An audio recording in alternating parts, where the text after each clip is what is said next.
하기 위해서 이 자리에 다시 모이게 하시니 감사드립니다. 말씀을 들을 때 마음 문을 열게 하시고 믿음으로 받아들이게 하시고 이 말씀을 깨달을 수 있도록 성령께서 우리 가운데 역사하여 주시옵소서. 이 말씀을 깨달음으로 하나님의 뜻을 알게 하시고 구속사의 오묘한 섭리를 발견할 수 있도록 역사하여 주시옵소서. 한 사람도 조는 심령 없도록 도와주시고 거저왔다 거저가는 심령이 없도록 도와 주시옵소서. 믿음이 더욱더 자라나게 하시고 장성한 믿음을 가지고 주 앞에 쓰임받는 아름다운 삶을 살아갈 수 있도록 역사하여 주시옵소서. 살아계신 예수 그리스도의 이름 받들어 감사하며 기도드리옵나이다. 아멘.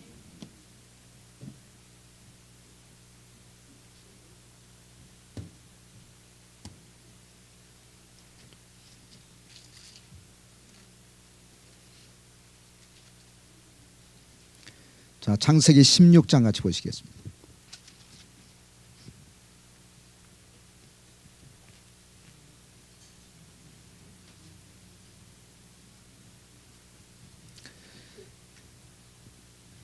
자, 1절에서부터 3절까지 한 절씩 교독하시겠습니다. 창세기 16장 1절에서부터 3절까지입니다.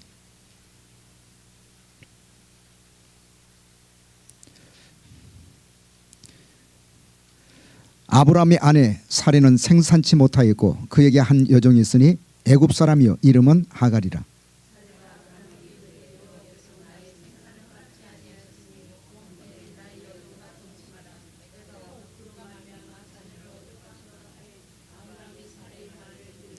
자, 3절 같이 읽겠습니다. 시작. 아브라함의 아내 사레가 그 여종 애굽 사람 하갈을 가져 그 남편 아브라함에게 첩으로 준 때는 아브라함이 가나안 땅에 거한 지 10년 후이었더라. 아멘.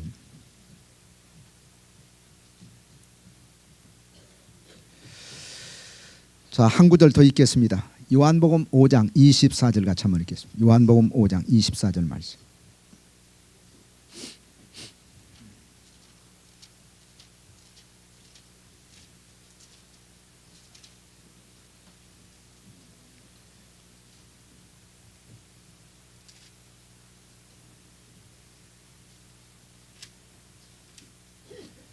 자, 같이 읽겠습니다. 요한복음 5장 24절 말씀.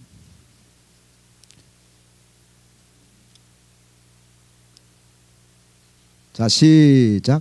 내가 진실로 진실로 너에게 이르노니 내 말을 듣고 또 나 보내신 이를 믿는 자는 영생을 얻었고 심판에 이르지 아니하나니 사망에서 생명으로 옮겼느니라. 아멘.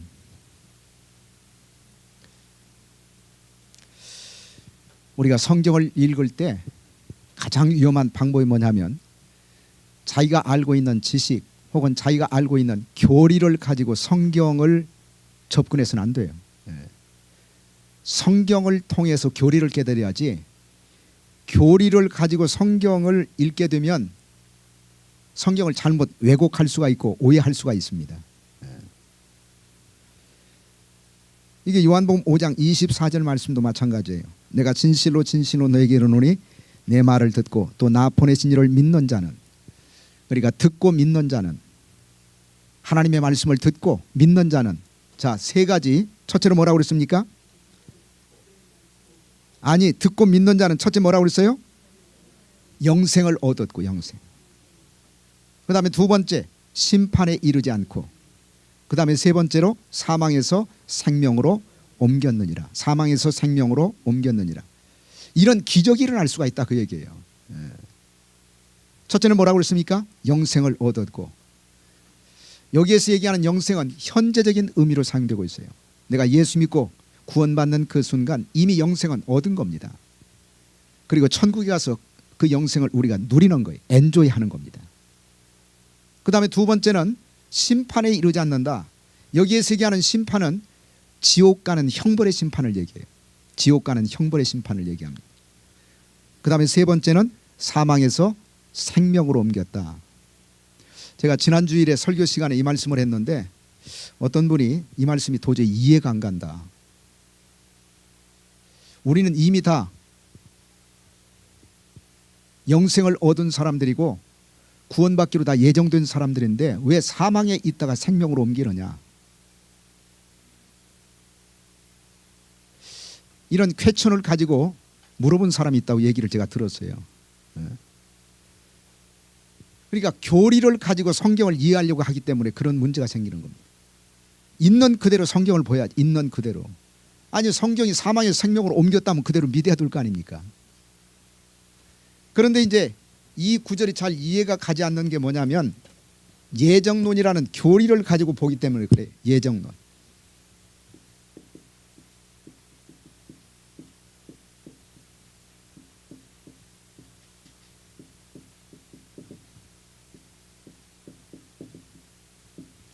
예정론이라는 교리를 가지고 요한복음 5장 24절에 보니까 우리가 예정론을 뭐라고 얘기합니까? 우리는 이미 구원받기로 다 예정된 사람인데 왜 사망에 있다가 다시 생명으로 옮기느냐. 우린 다 구원받기로 다 예정된 사람인데. 여러분 성경에 예정론이 나옵니까 안 나옵니까? 안 나와요? 성경에 예정론이 나옵니까 안 나옵니까? 나와요 안 나와요? 나와요? 안 나와요?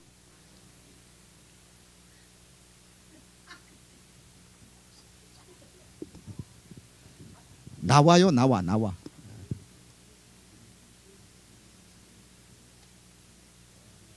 자, 에베소서 1장 5절 한번 찾아보세요. 에베소서 1장 5절.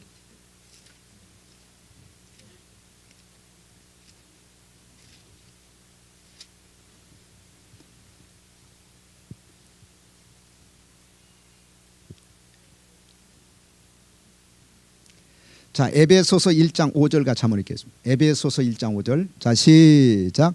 그 기쁘신 뜻대로 우리를 뭐 하사? 나와요 안 나와요? 우리를 예정하사 예수 그리스도로 말미암아 자기의 아들들이 되게 하셨으니. 자, 11절 같이 한번 읽겠습니다. 자, 11절 말씀. 자, 11절 찾으셨습니까? 자, 시작. 모든 일을 그 마음의 온대로 역사하시는 자의 뜻을 따라 우리가 뭐를 입어? 예정을 입어 그 안에서 기업이 되었으니. 그런데 이 예정론에 관한 말씀 가운데 가장 선명한 말씀은 로마서 8장 30절 말씀이에요. 자, 로마서 8장 30절 한번 찾아보세요.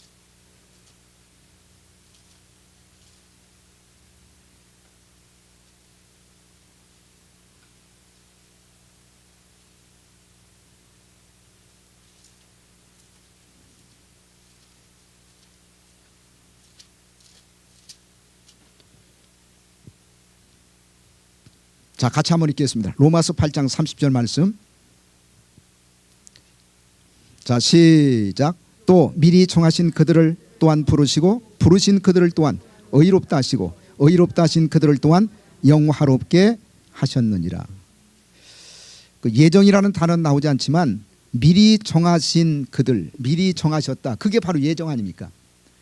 그래서 영어 성경에 보시면 미리 정하신 그것을 predestination이라고 얘기하고 있어요. predestination. 그러니까 미리 정하셨다 그 얘기는 예정하셨다 그 얘기. 예정하셨다. 근데 이 예정론을 우리가 이 예정론의 시각을 가지고 요한복음 5장 24절을 보면 우리는 이미 다 구원받기로 다 예정되어 있는 사람인데 처음부터 생명책에 기록되어 있어야지 왜 사망의 책에 있다가 중간에 옮기느냐 이 얘기거든요. 그 예정론을 잘 이해를 못해서 그래요. 여러분 우리가 구원받기로 예정되어 있다고 해서 우리가 태어나면서부터 생명책에 기록되어서 태어나는 사람은 아무도 없어요. 아무도 없어요. 우린 다 태어날 때 아담의 후예로 태어나기 때문에 잘 들으세요.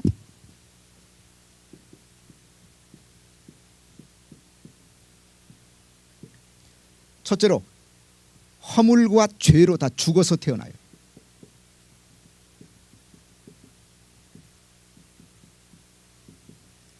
이게 이제 에베소서 2장 1절 말씀 한번 찾아보세요.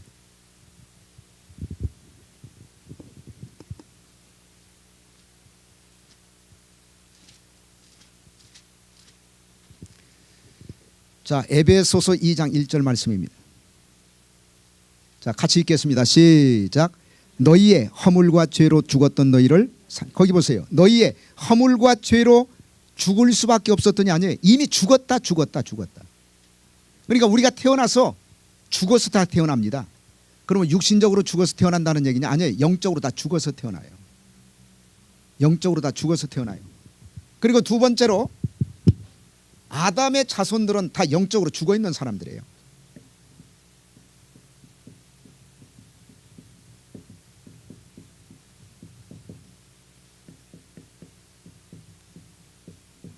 여러분, 우리가 태어날 때 우리 부모님을 통해서 태어나지만 영적으로 얘기하면 다 우리는 아담의 자손으로 태어나지 않습니까? 그런데 아담의 자손은 다 영적으로 다 죽어 있어요. 이게 고린도전서 15장 22절에 기록되어 있습니다. 그래서 아담 안에서 모든 사람이 죽은 것 같이 그랬죠. 자, 고린도전서 15장 22절 말씀.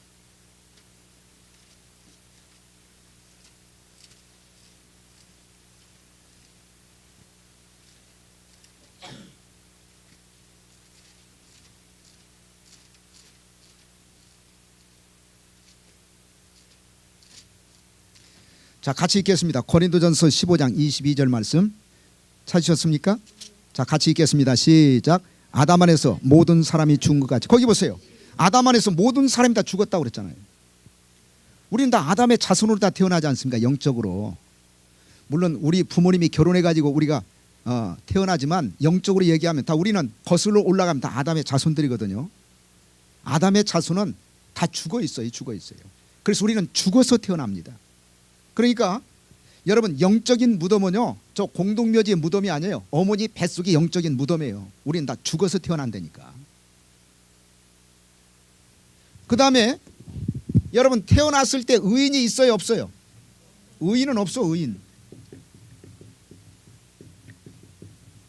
이게 로마 3장 10절 말씀 아니에요? 태어났을 때 의인으로 태어난 사람이 있습니까? No, 없어요. 자, 로마 3장 10절. 의인은 없나니 둘도 없다고 그랬죠? 하나도 없다. 의인은 없나니 하나도 없다. 그 다음에 우리는 태어날 때 다 죄인으로 태어나요. 죄인.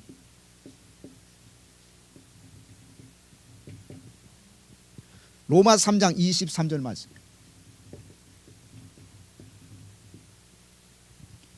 자, 한번 찾아보세요.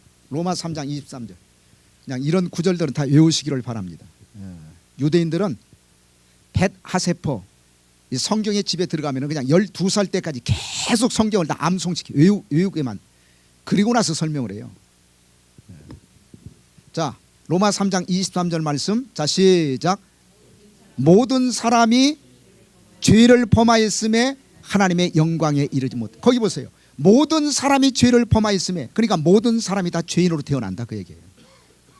거기에서 예유가 될 수 있는 사람은 아무도 없어요. 우리는 다 태어날 때 죄인으로 태어납니다. 그리고 우리는 다 어둠으로 태어나는 사람이에요. 어둠의 자식으로 태어난 사람입니다. 어둠의 자식이 다른 사람이 아니에요. 다 지비들 얘기하는 거예요. 우리들 얘기하는 겁니다. 자, 에베소 5장 8절 말씀 한번.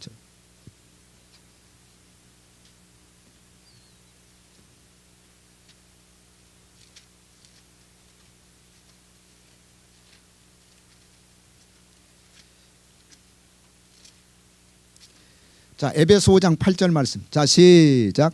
너희가 전에는 어두움이더니. 거기 보세요. 그 너희 속에는 다 들어가 있어요. 너희가 전에는 어두움이더니. 거기에서 몇 사람만 빼고 다른 사람이 다 전에는 어둠이었다, 그렇게 말씀하고 있습니까? 너희 전체를 얘기하는 거예요. 전체. 예수 믿고 구원받은 너희들 전에는 다 어둠이었다. 예수 믿기 전까지는 다 어둠이었다. 어둠. 자, 보세요. 우리가 태어날 때 영적으로 다 죽어서 태어납니다. 그 다음에 아담의 후손은 다 죽은 자라고 그랬어요. 그 다음에 우리가 태어날 때 의인으로 태어난 사람은 아무도 없어요. 우리가 태어날 때 우리는 다 죄인으로 태어나고 영적으로 다 어둠의 자식들로 태어납니다. 그러니까 우리가 태어날 때 우리는 어디에 기록되어 있었을까요?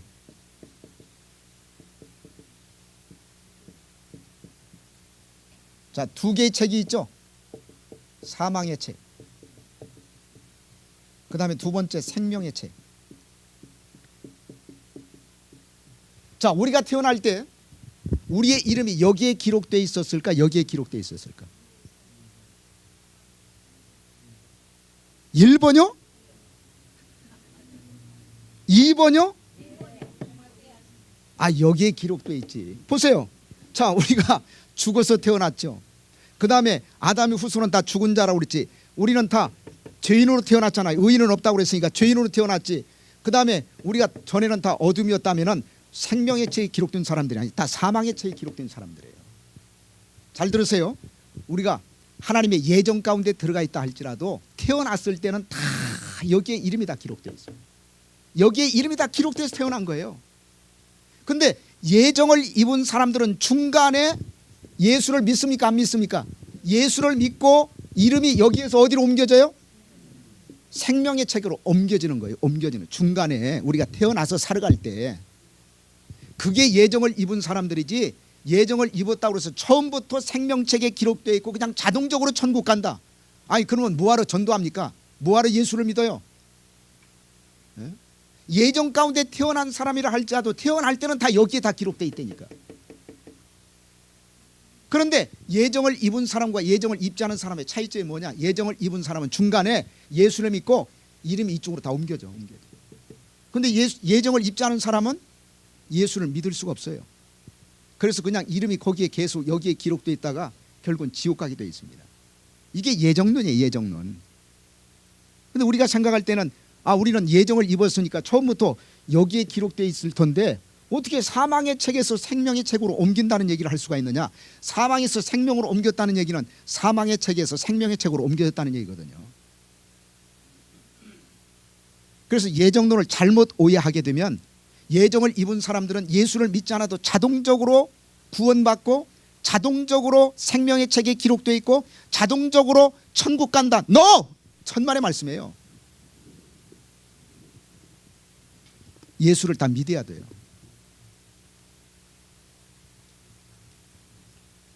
그래서 이 예정론을 가장 잘 설명하고 있는 구절이 로마서 8장 30절 말씀입니다.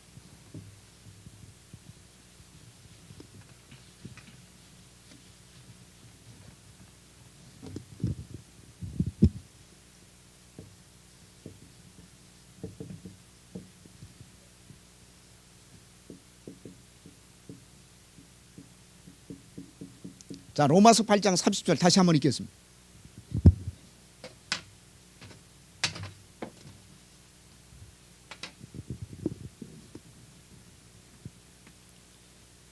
자, 찾으셨습니까? 이 로마서 8장 30절을 종교개혁자였던 존 칼빈은 골든 체인이라고 불렀어요. 황금의 쇠사슬이다, 그렇게 불렀습니다. 굉장히 중요한 구절입니다. 자, 로마서 8장 30절 말씀.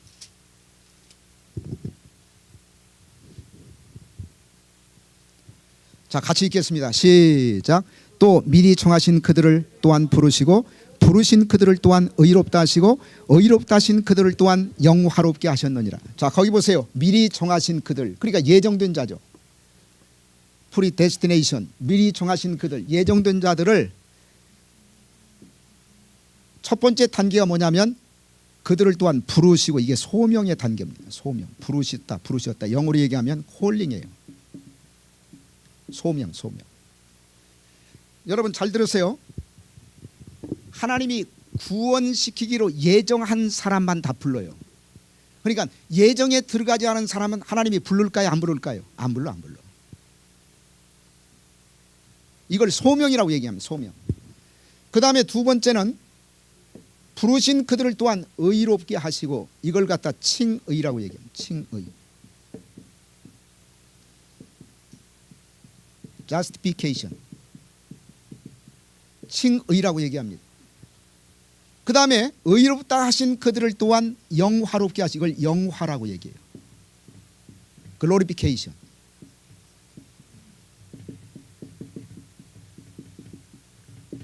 자, 보세요. 하나님이 예정된 사람을 다 부르셔. 교회로 부르시고 복음 앞으로 다 부르세요. 예수 앞으로 다 부르십니다. 그 다음에 그들을 또한 의롭다고 하십니다. 칭의, 의롭다고 하시는데, 하나님이 부르신 그들을 그냥 무조건적으로 다 의롭다고 하시느냐?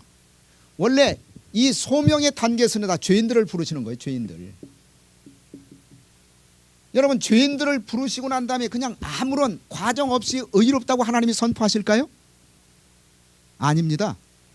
예수를 믿게 만들어서 믿을 때 의롭다고 선언하시는 거예요. 그러니까 우리가 죄인으로 제일 처음에는 부름을 받기 때문에 우리의 이름이 어디에 기록되어 있다고요? 사망의 책에 기록되어 있는데 하나님이 우리를 부르셔가지고 다 예수 믿게 만들어요. 그래서 믿음으로 말미암아 우리를 의롭다고 인정하시는 겁니다. 이걸 칭의, justification이라고 얘기해요. 자, 로마서 5장 1절 한번 찾아보세요.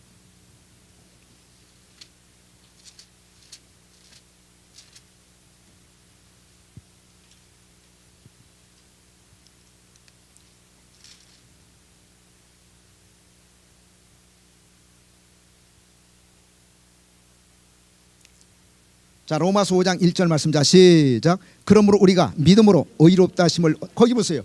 그냥 의롭다 하심을 얻었습니까? 아니, 하나님이 불렀다고 해서 그냥 무조건 의롭다고 인정하십니까? 아니, 믿음으로. 믿음. 그러면 누구를 믿는 믿음이냐? 예수를 믿는 믿음. 자, 로마서 3장 한번 찾아보세요. 26절 말씀. 자, 같이 읽겠습니다. 시작. 곧 이때 자기의 의로우심을 나타내사 자기도 의로우시며 또한 예수 믿는 자를 뭐 하게 하신다고요? 의롭다고 하신다. 예수를 믿는 자를 의롭다고 하신다. 그러니까 여러분, 이 소명의 단계에서 칭의의 단계까지 가기 위해서는 뭐가 필요하냐면 예수를 믿는 믿음이 필요해요.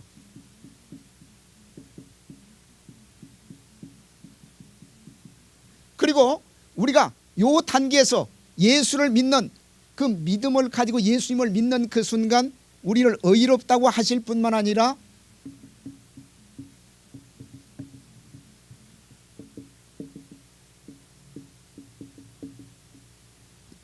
언제 사망의 책에서 생명의 책으로 우리의 이름이 옮겨지느냐? 요 단계에서 요 단계에서 하나님이 우리를 부르시고 그 다음에 우리에게 믿음을 주세요. 믿음. 그 믿음도 하나님이 주시는 겁니다. 내가 무슨 노력해가지고 믿는 게 아니에요. 믿음도 하나님의 선물이에요. 그래서 나의 마음속에 말씀을 들은 믿음이 생겨. 그래가지고 예수님을 믿는 그 순간 우리를 의롭다고 선언하시고 우리 이름이 사망의 책에서 어디로 옮겨진다고요? 생명의 책으로 옮겨지는 거예요. 이해가 가시죠? 그리고 이제 생명의 책으로 옮겨졌고 죄인이 아니라 의롭다고 인정하시는 의인이 된 사람들은 마지막에 어디까지 가게 되느냐? 영화의 단계까지 가게 돼요.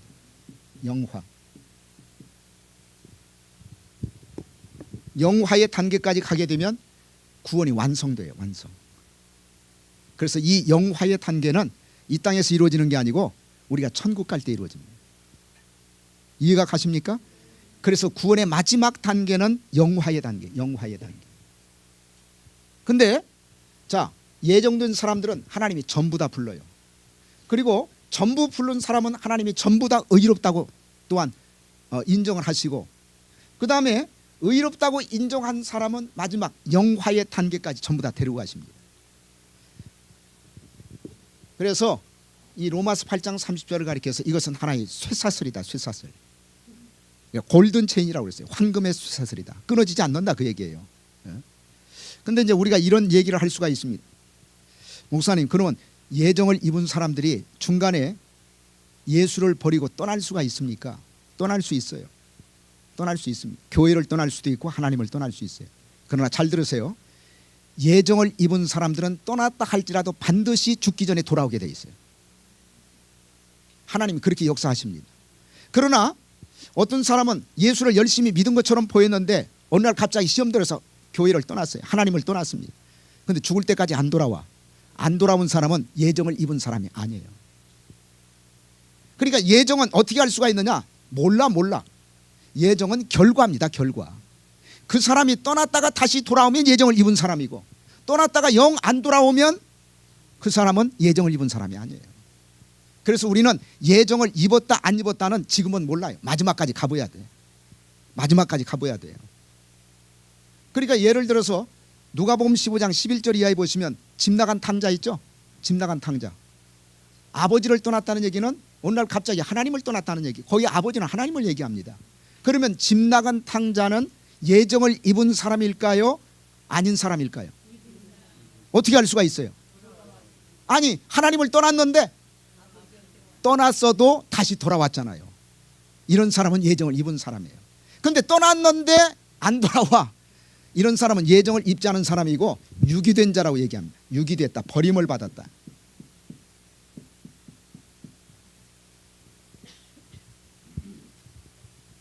그래서 예정론을 잘못 이해하게 되면 우리는 예정을 입었으니까 처음부터 생명책이 기록되어 있고 처음부터 하나님의 자녀가 됐고 그 다음에 처음부터 구원받았고 천만의 말씀이에요.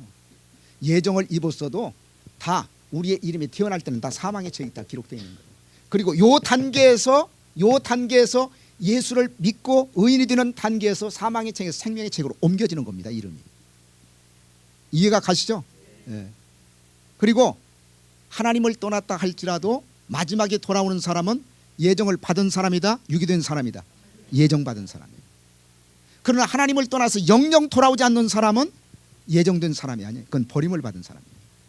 그러니까 몰라.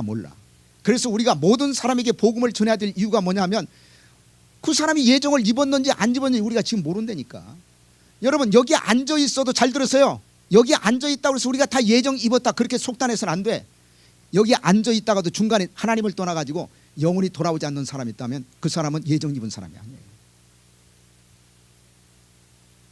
그래서 예정이라고 하는 것은 결과로 하는 겁니다. 결과로.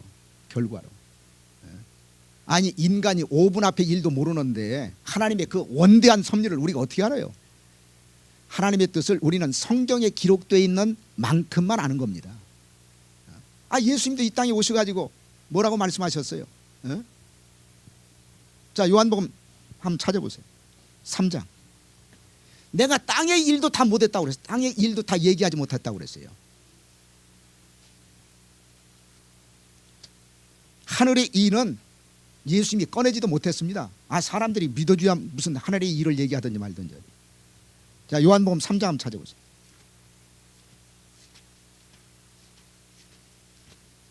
요한복음 3장 12절 말씀.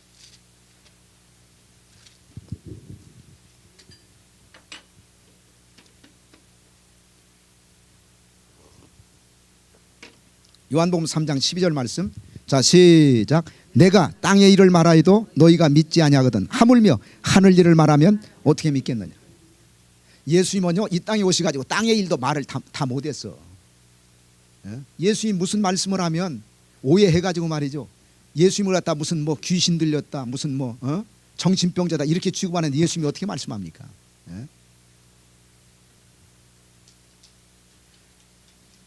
제가 목회하면서 경험해 보니까 이 세상에서 가장 무서운 사람이 어떤 사람이냐? 책 한 권 읽은 사람이에요. 딱 책 한 권 읽은 사람. 이 사람이 제일 무서워요. 책 한 권 읽고 그게 전부라고 생각하는 거예요. 그래가지고 다른 사람이 얘기하면 자기가 가지고 있는 지식 외에는 받아들이질 않아요. 아니, 어떻게 책 한 권 읽은 사람이 모든 지식을 알고 있다고 얘기합니까? 이 말씀의 세계는요, 무궁무진해요. 무궁무진해. 그러면 교회에 왔으면 자기가 배우려고 하는 자세로 배워야지. 설교했는데 왜 8절까지만 얘기하고 9절은 얘기 안 합니까? 아니, 설교 시간이 무슨 성경 전체를 다 얘기하는 시간이에요? 아니, 30분에 40분 안에 설교 끝내야 되는데 8절까지만 얘기하고 왜 9절을 얘기 안 하냐? 아니, 그러면 9절 얘기하고 10절 얘기하고 그러면 창세기에서부터 요한계시록까지 다 얘기하지, 설교 시간에. 그리고 왜 맨날 아브라함 얘기만 하니? 아브라함 얘기만. 아니, 내가 하고 싶어서 하나 10권 주제가 아브라함이니까 아브라함 얘기만 하는 거지. 그리고 목사님은 설교 시간에 꼭 자기가 필요한 말씀만 골라서 얘기하는. 아니, 필요한 말씀만 골라서 얘기하니까 그게 설교지. 아니, 그럼 필요 없는 말씀 얘기합니까? 설교 제목이나 주제 필요한 말씀을 골라서 얘기하니까 30분 안에 끝나고 40분 안에 끝내는 거지. 그러니까 뭔 얘기를 하더라도 무슨 대화가 통해야 말이지. 여러분, 다른 사람은 몰라도 예수 믿는 사람은 아브라함은 알아야 돼. 다른 사람 몰라도 돼. 예수님 다음에 중요한 사람이 아브라함이야. 아브라함은 알아야 돼요. 왜 아브라함을 아리아 두느냐? 우리의 조상 아니 믿음의 조상. 아니 아브라함 믿음의 조상이라면서, 아니 조상도 모르는 사람 우리가 뭐라고 얘기합니까? 한국말로 그걸 후레자식이라고 그래. 후레자식. 조상은 아리아 둘 거 아니에요. 조상. 그리고 천국은요 아브라함의 자손만 들어가요.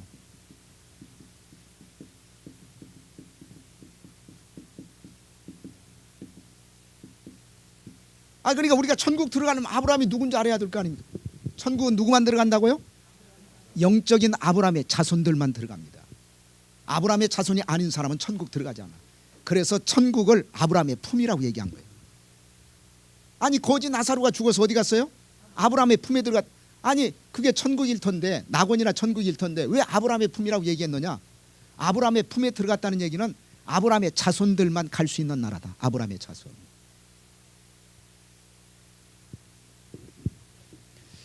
에이 목사님 무슨 아브라함의 자손만 갑니까? 예수 믿으면 가죠. 잘 들으세요. 예수 믿으면 아브라함의 자손이 돼요. 그러니까 아브라함의 자손만 가는 거예요. 갈라디아 3장 한번 찾아보세요.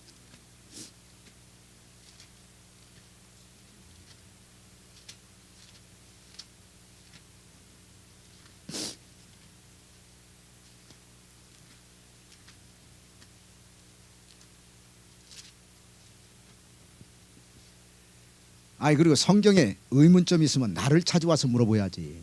일반 성도 찾아가서 물어보고 해답을 안 해주면 너 예수 믿고 10년 동안 그거밖에 모르냐고 이렇게 핀잔을 주면, 그러면 지비는 얼마나 알아가지고 그 사람한테 물어봐.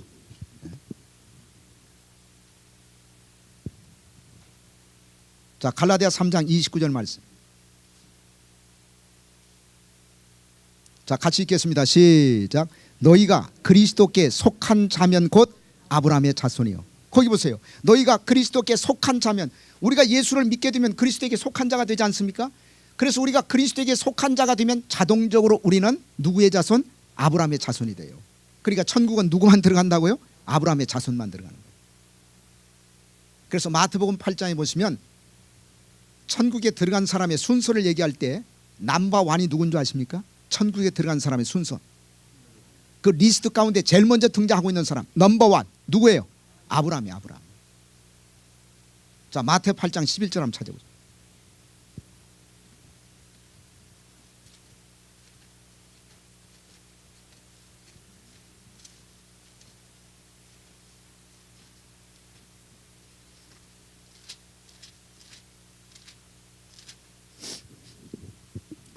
그리고 아브라함 다음에 나눈 사람들은 특징이 뭐냐? 아브라함이 다 자손들이야. 다시 자손들. 자 마태 8장 11절 말씀. 자 찾으셨습니까?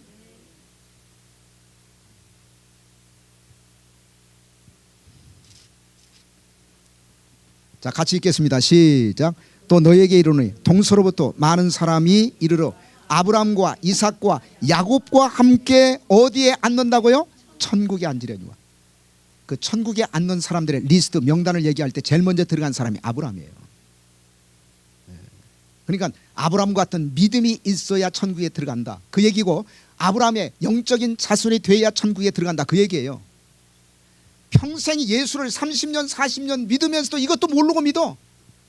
그냥 덮어놓고 믿는 거예요. 덮어놓고 그리고 자기가 알고 있는 게 전부라고 생각해요. 거기서 조금 벗어나면 우리 목사님 이상하다고 말이죠.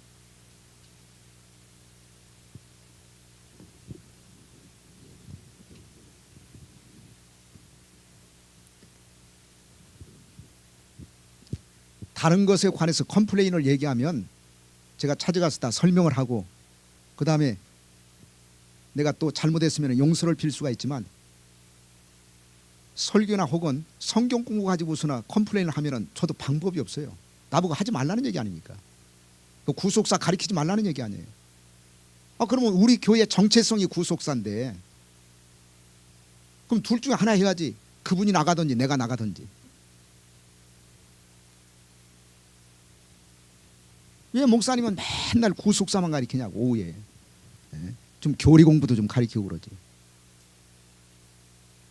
구속사 안에 교리가 다 들어있어요. 내가 중요한 내용은 다 설명하지 않습니까? 그냥 내가 대충 넘기는 사람이에요? 아니 그래서 멜기세덱에 관해서 나왔을 때도 쭉 설명을 하고, 그 다음에 구약의 대제사장과 신약의 대제사장이신 예수님의 차이점에 관해서 내가 쭉 다 설명해. 아니 그렇게 설명해 주는 목사도 그렇게 많지가 않아요. 에? 아 모르면 나한테 찾아와서 물어봐야지.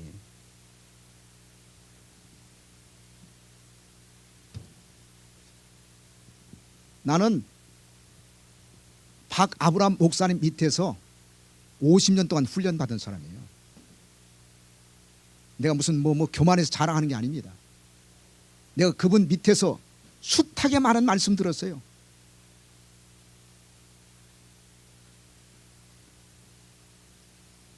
여러분들이 믿음을 가지고 열심히 나오면 하나씩 다 나올 거 아닙니까? 또 거기에 해당되는 구절이 나와야 내가 설명을 하지.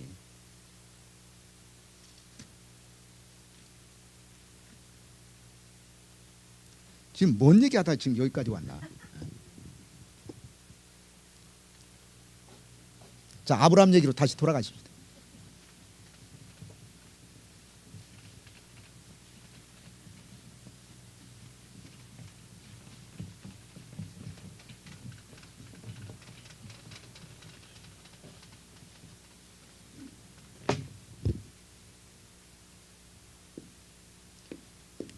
자, 헤브론에 있었던 세 번째 사건입니다.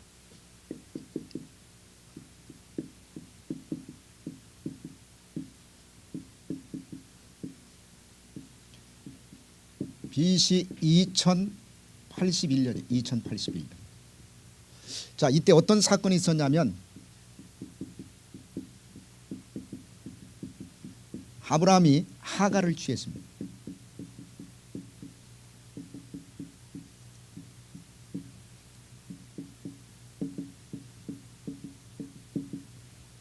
아브라함이 누구를 취했다고요? 하갈을 취했어요.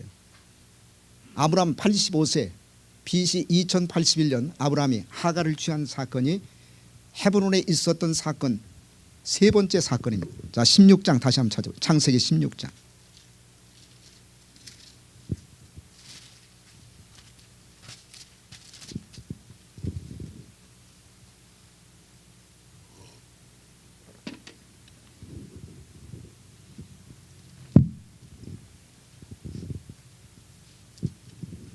자, 창세기 16장 자 1절부터 3절까지 우리 천천히 같이 읽겠습니다. 한 목소리로 같이 읽겠습니다. 자, 시작. 아브라함 아내 사레는 생산치 못하였고 그에게 한 여종이 있으니 애굽 사람이요 이름은 하갈이라. 사레가 아브라함에게 이르되 여호와께서 나의 생산을 허락지 아니하셨으니 원컨대 나의 여종과 동침하라. 내가 혹 그로 말미암아 자녀를 얻을까 하노라 하매 아브라함의 사라의 말을 들으니라. 아브라함의 아내 사레가 그 여종 애굽 사람 하갈을 가져 그 남편 아브라함에게 첩으로 준 때는 아브라함이 가나안 땅에 거한 지 10년 후였더라. 자, 여기에 보시면 3절에 10년 후였더라. 10년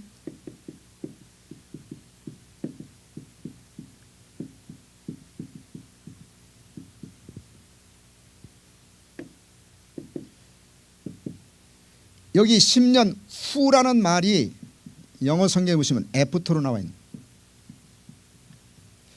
이 말이 히브리 말로 미케츠라는 단어예요. 미케츠.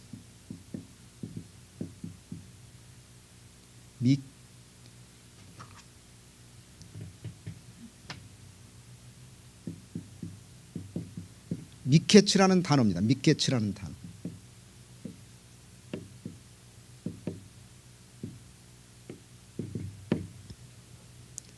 근데 이 미케츠라는 단어가 어떤 의미를 가지고 있냐면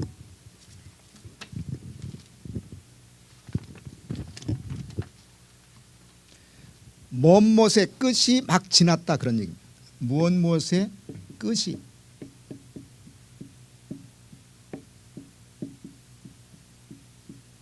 무엇의 끝이 막 지났다 그런 뜻입니다. 무엇의 끝이 막 지났다. 그러면 아브라함이 가나안 땅에 거한 지 10년 후이었더라.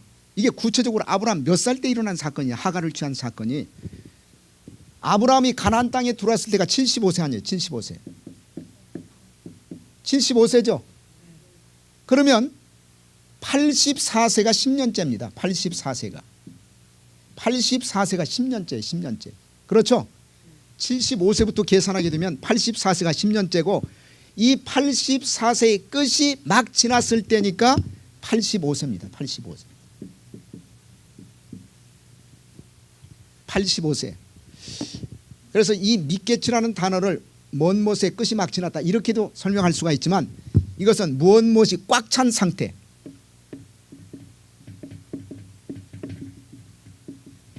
그러니까 이것은 만을 얘기합니다. 만. 보세요. 75세 가나안 땅에 들어와서 10년째는 84세고 만 10년은 몇 살 때입니까? 85세 때. 85세. 만 10년은.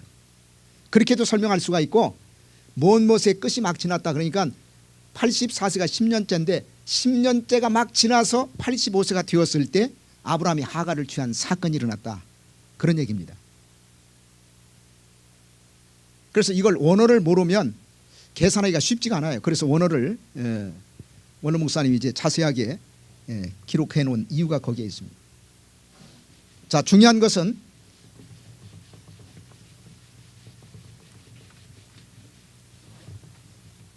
우리가 이 말씀을 이해하기 위해서는 아브라함이 하갈을 취했다 이 말씀을 이해하기 위해서는 창세기 15장 말씀을 이해하셔야 돼요. 창세기 15장 1절에서 6절까지는 자손에 관한 약속이죠.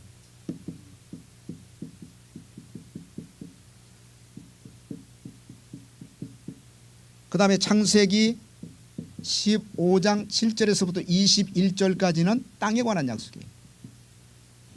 하나님이 횃불 언약을 체결하실 때 가장 중요한 두 개의 약속은 자손에 관한 약속, 그 다음에 땅에 관한 약속입니다. 아브라함은 자손이 없었어요. 자손이 없었는데 아브라함이 데리고 있었던 다메섹 엘리에스를 자기 후사로 생각할 정도로 자손이 없었습니다. 그때 이제 하나님께서 아브라함을 밖으로 이끌어내죠. 그리고 하늘의 별을 보라고 얘기하죠. 하늘의 별을 보니까 그냥 수를 셀 수 없이 하늘의 별들이 쫙 깔려 있어요. 내 자손이 이와 같으리라. 하나님이 자손을 약속하셨어요. 그리고 이제 16장으로 넘어오는데 하나님이 자식을 주시겠다고 약속했는데 자식이 안 태어나. 그리고 사라는 점점 나이를 먹고 여자들이 나이를 먹게 되면 경수가 끊어지면 자식을 생산하지 못하지 않습니까? 그러니까 인간적으로 생각해 보니까 경수도 끊어졌고 도저히 자식을 낳을 수 있는 상태가 아니야. 그래가지고 사례가 고민을 하다가 하나님이 자식을 주시겠다고 약속했는데 태어나지는 않고 그래가지고 생각해낸 아이디어가 뭐냐면 자기가 젊은 첩을 데리고 있었는데 종을 데리고 있었는데 우리 남편한테 첩으로 주면 이 첩을 통해서 자식이 태어날 거 아니냐. 그러면 이 자식을 내 호적에 올려가지고 내 자식으로 삼으면 되겠다. 그래서 하갈이 아브라함에게 자기의 여종을 주었고 아브라함은 그걸 첩을 취해가지고 하갈을 첩으로 취했다는 얘기입니다. 그러니까 남자들은 그냥 여자들이 무슨 뭐 여자 준다고 하면은 거절하는 사람이 아브라함도 거절 안 했으니까 아마 속으로 할렐루야 그랬을 거야 아마.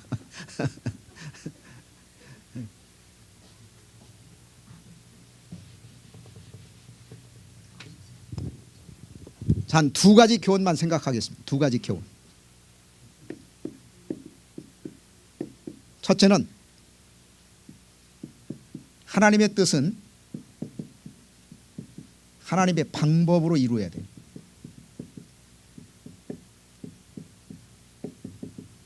하나님의 뜻은 누구의 방법으로 이루어야 된다고요? 하나님의 방법. 여기에 인간의 방법이 들어가서는 안 돼요.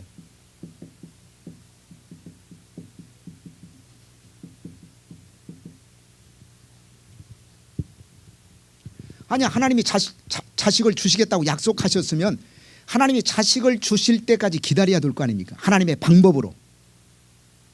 근데 이걸 기다리지 못한 거예요. 저는 신앙생활하면서 제가 가만히 생각해 봤어요. 아브라함을 저는 100번 이해합니다. 사라도 이해해요. 여러분 신앙생활하면서 가장 힘든 게 뭔지 아세요? 기다리는 일이에요. 기다리는 일. 성전도 빨리 주시면 좋을 텐데. 예?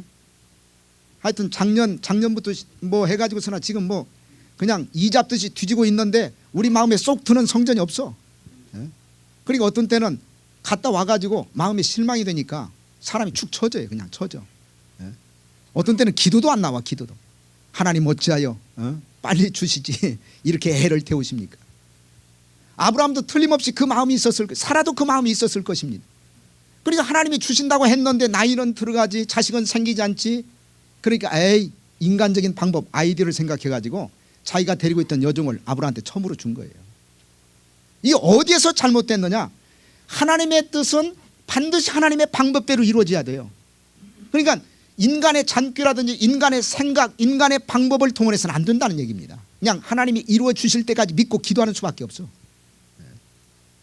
그런데 아브라함이 여기에서 사라가 여기에서 잘못 생각한 거예요.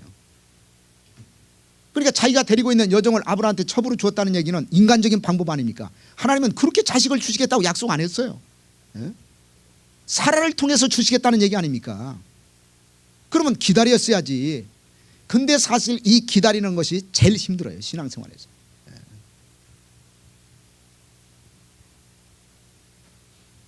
그래서 하나님의 뜻은 하나님의 방법대로 이루어진다는 사실. 그러니까 아브라함도 처음부터 믿음이 좋은 사람은 아니었어요. 우리가 똑같은 사람입니다. 그러니까 아브라함이 더 우리가 친숙해지고 이해가 되고 말이죠. 또 아브라함이 가까워지죠. 예를 들어 가지고 아브라함이 처음부터 정말 엄청난 믿음을 가지고 있었던 사람이다. 그 사람은 태어날 때부터 믿음을 가지고 태어났다. 그러면 아브라함은 점점 멀어지죠. 우리가 코미디언 이주일을 좋아하는 이유가 뭡니까? 못생겨서 좋아하는 거예요. 못생겨서. 너무나 잘생긴 아랑드롱 같은 사람이면 처음부터 우리는 가까이 가지를 못해. 저 사람은 처음부터 우리와 다르다. 근데 이주일 보면은 너무나 못생겼으니까 아이고 나도 뭐 이주일처럼 할 수 있겠네 이런 생각이 들어갈 거 아닙니까? 아브라함은요 처음부터 믿음이 좋았던 사람이 아니에요. 아브라함을 믿음의 조상으로 만든 분은 아브라함의 노력이 아니라 누가 만들었다? 하나님 만드신 거예요. 그러면 우리도 소망이 있죠. 내가 지금은 별 볼 일 없어도 하나님을 아브라함을 믿음의 조상으로 만들었다면 하나님이 우리도 만들어 가시지 않겠습니까? 우리가 그걸 믿는 거예요. 자, 그 다음에 두 번째로 사람의 말을 하나님의 말씀보다 앞세워서는 안 돼요.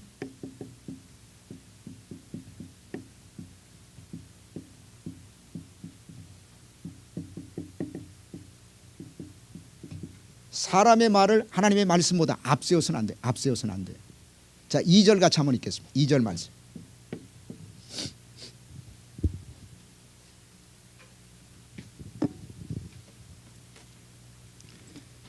자, 창세기 16장 2절 말씀. 창세기 16장 2절 말씀. 자, 같이 읽겠습니다. 시작.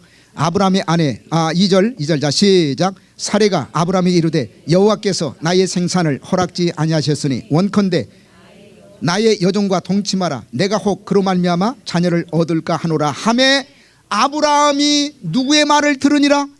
사레의 말을 들으니라. 이게 문제. 이게 아브라함이 누구의 말을 들었다고요? 사레의 말을 들었어요. 아브라함이 사람의 말을 하나님의 말씀보다 더 귀하게 생각한 거예요. 아니 하나님이 자식을 주시겠다고 약속했으면 하나님의 말씀을 붙들고 있어야지. 그 중간에 사라가 내가 첩으로 줄 테니까 나의 여종을 첩으로 줄 테니까 데리고 자라. 그래서 들으면 돼요.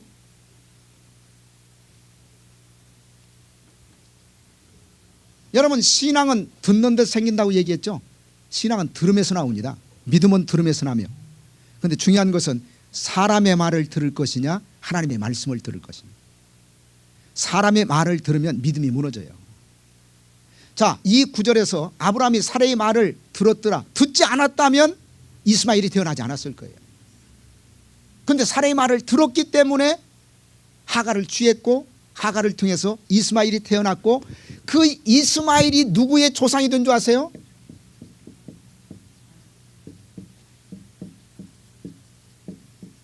여러분 이스라엘이 누구의 조상이 되냐면 아랍 사람들의 조상이 된 거예요. 아랍 사람들의 조상.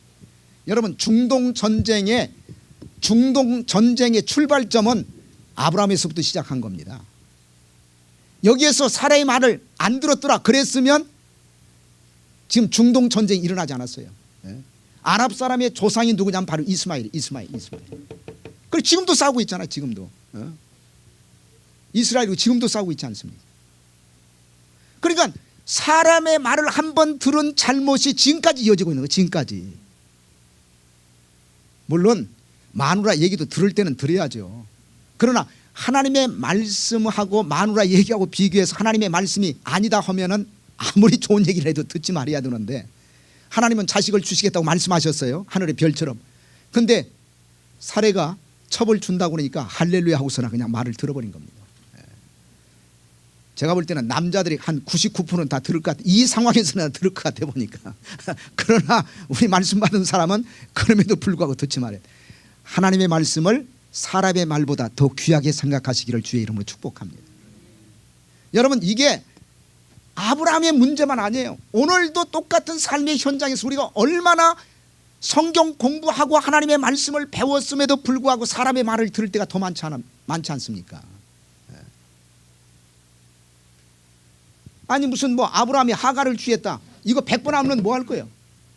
아니 그래서 어떻게 할 거예요? 아브라함이 하갈을 취했다, 무슨 되돌립니까? 지나간 역사인데. 이걸 통해서 하나님이 우리에게 지금 어떤 메시지를 전하고 있느냐? 야, 사람 말보다 하나님 말씀을 더 믿어야 돼. 그거 얘기하고 있잖아요. 아브라함이 사라의 말을 들으니라, 듣는 순간 하나님의 약속이 깨져버린 거예요. 그래가지고 이스마엘이 태어나고 가정 불화가 생기고 말이죠. 그래서 그 이스마엘이 태어난 그 지금 후유증이 지금까지 지금 흘러내리고 있지 않습니까? 저와 여러분들은 사람의 말보다 하나님의 말씀을 더 귀하게 생각하시기를 주의 이름으로 축복합니다. 하나님의 말씀을 생명처럼 붙들으시기를 주의 이름으로 축복합니다. 기도하시겠습니다.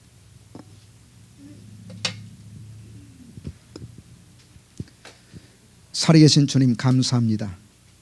사람의 말보다 하나님의 말씀을 생명처럼 귀하게 생각할 수 있도록 도와주시고, 하나님의 뜻을 인간적인 방법을 통해서 이루려고 하는 모든 시도를 포기하고 하나님의 방법대로 이루어질 때까지 믿음으로 기다릴 수 있도록 도와주시옵소서.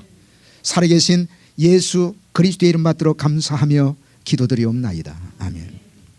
자, 우리 찬송가 204장